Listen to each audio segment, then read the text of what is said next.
مسلک کے حوالے سے ایک بات میں آپ کو ضرور عرض کر دوں۔ ہمارے ہاں لوگ فرقہ واریت اور لڑائی جھگڑے اور ان تمام چیزوں سے بعض اوقات تنگ بھی آ جاتے ہیں۔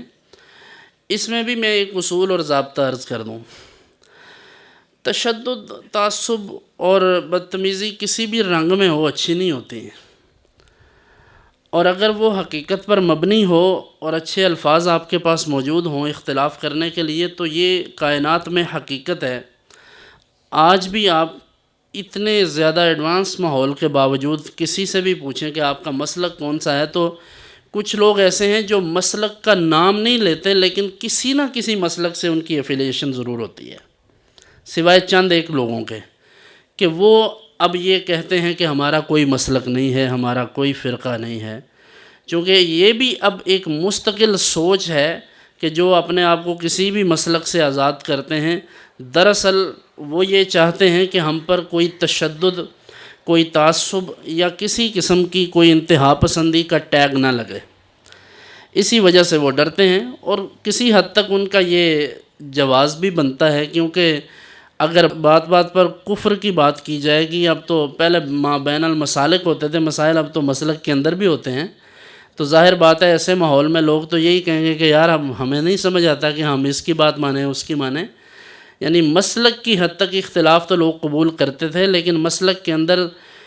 انتظامی امور پر بھی اگر اس حد تک اختلاف کیا جائے کہ اس کی تفسیق، تدلیل، پھر آگے تکفیر تک بات چلی جائے، تو لوگوں کے لیے یہ مشکل ہوتا ہے۔ مسلک کی بات کرنا گناہ نہیں ہے، البتہ بغیر کسی دلیل شرعی کے، اور وہ بھی عوام کو کسی دوسرے شخص کو کافر کہنا یہ درست نہیں ہے۔ عوام الناس کے پاس یہ اختیار نہیں ہوتا کہ وہ کسی بھی شخص کو اٹھ کر کافر کہیں، یہ اختیار تو عام علماء کے پاس نہیں ہے۔ ہمارے ہاں جو بھی تقریر کرتا ہے، جو بھی ممبر پر بیٹھ جاتا ہے، جو بھی جمعہ پڑھاتا ہے، یا جس کے بھی دو چار لوگ متعلق ہو جاتے ہیں، وہ سمجھتا ہے کہ اب میں امام وقت ہوں، جو میں منہ سے بولوں گا وہ حدیث ہے، وہ قرآن ہے، اور لوگ بھی یہ سمجھتے ہیں کہ مولوی صاحب نے کہہ دیا تو اب یہ کفر ہے، یہ اسلام ہے۔ تو یہ دو چار 10 مولویوں کے کہنے سے نہیں ہوتا، یہ اہل علم، اور وہ بھی ایسے اصحاب علم جنہیں اچھی طرح ان چیزوں کا ادراک ہو، اور فتویٰ دینے کے حوالے سے ہمارے فقہا نے تو یہاں تک لکھا ہے کہ اتنی احتیاط کی ضرورت ہے کہ جو مفتی ہے جسے فتویٰ دینا ہے اس کے علم میں ہونا چاہیے کہ لوگوں کے عام جو بول چال میں جو محاورات ہیں وہ کیسے ہیں، وہ کیا ہیں۔ اس کو علم نہیں ہوگا تو وہ فتویٰ نہیں دے سکے گا۔ کیوں کہ اگر اسے پتہ ہی نہیں کہ یہ لوگ عرف میں اس لفظ کو کس معنی میں بولتے ہیں،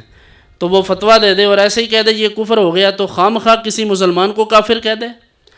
اور اگر وہ ہو کفر لیکن اس کو پتہ نہ ہو، لیکن وہ اس کو کہتا پھرے اسلام ہے، تو یہ بھی زیادتی ہوگی۔